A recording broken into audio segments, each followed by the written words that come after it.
नमस्कार दोस्तों, स्वागत है आपका अपने चैनल धार्मिक कहानियों में। दोस्तों, नवरात्रि का हर दिन माँ दुर्गा के लिए एक विशेष स्वरूप की कहानी कहता है। ये सिर्फ कहानी नहीं बल्कि जीवन की वो सीख है जो हमें हर मुश्किल का सामना करना सिखाती है।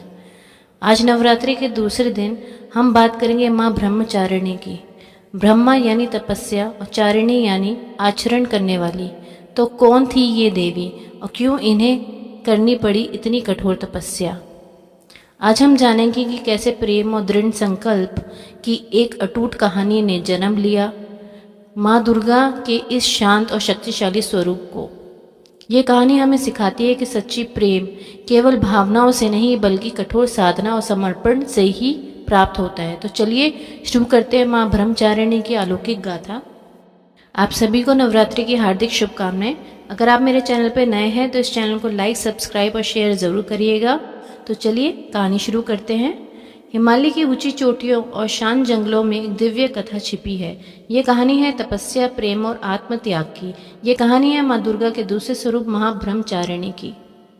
माँ ब्रह्मचारिणी, ब्रह्मा का अर्थ है तपस्या और चारिणी का अर्थ है आचरण करने वाली, यानी वो जो तपस्या का आचरण करती है।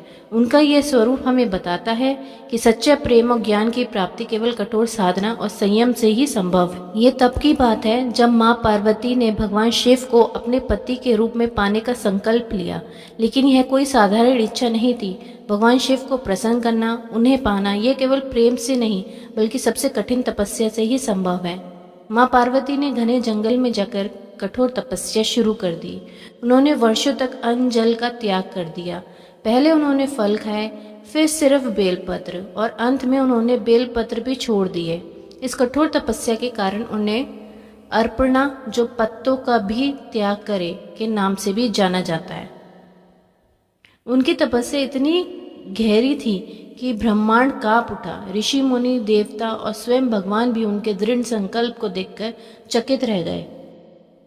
उनकी तपस्या की अग्नि से तीनों लोग प्रकाशित हो उठे। हर कोई जान गया कि यह कोई साधारण प्रेम नहीं बल्कि एक दिव्य प्रेम और तपस्या है। कई वर्षों की इस कठिन साधना के बाद भगवान ब्रह्मा स्वयं प्रकट हुए। हे पार्वती, तुम्हारी कठोर तपस्या से मैं अत्यंत प्रसन्न हूँ। तुम्हारा संकल्प अद्वितीय है। तुम्हारा नाम अब ब्रह्मचारिणी होगा, क्योंकि तुमने ब्रह्मचर्य का पालन करते हुए इस तपस्या को सिद्ध किया है। तुम्हारा ये तप व्यर्थ नहीं जाएगा। तुम्हें निश्चित रूप से भगवान शिव पति के रूप में प्राप्त होंगे। इस तरह माँ पार्वती ने ब्रह्मचारिणी का स्वरूप धारण किया। उनके एक हाथ में जप की माला, जो हमें निरंतर ईश्वर का ध्यान करने का संदेश देती है, और दूसरे हाथ में कमंडल, जो पवित्रता और सरलता का प्रतीक है। माँ ब्रह्मचारिणी हमें सिखाती है कि जीवन में सफलता, प्रेम और ज्ञान पाने के लिए धैर्य, संयम और तपस्या बहुत जरूरी है। उनका यह स्वरूप हमें प्रेरणा देता है कि चाहे कितनी भी मुश्किलें हों, अगर हमारा संकल्प सच्चा और दृढ़ हो तो हम हर लक्ष्य को प्राप्त कर सकते हैं। नवरात्रि के दूसरे दिन माँ ब्रह्मचारिणी की पूजा की जाती है ताकि हम भी उनके गुणों को अपने जीवन में उतार सकें और अपने लक्ष्य को प्राप्त कर सकें। माँ ब्रह्मचारिणी की जय हो। तो दोस्तों, यह थी माँ ब्रह्मचारिणी की तपस्या, प्रेम और आत्मनियंत्रण की कहानी।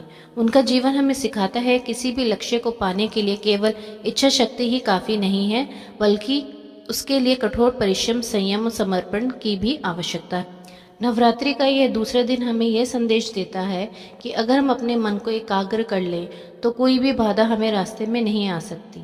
हमें उम्मीद है कि माँ ब्रह्मचारिणी की इस कथा ने आपके जीवन में भी सकारात्मक ऊर्जा का संचार किया होगा। अगर आपको ये कहानी अच्छी लगी हो तो इस वीडियो को लाइक, शेयर ज़रूर करिए और धार्मिक कहानियों को सब्सक्राइब करना ना भूलें, ताकि आप ऐसी और भी प्रेरणादायक कहानियाँ देख सकें। अगली वीडियो में हम बात करेंगे माँ दुर्गा के तीसरे स्वरूप की, माँ चंद्रघंटा की। तब तक के लिए आप सभी पर माँ की आशीर्वाद हमेशा बना रहे। जय माता दी।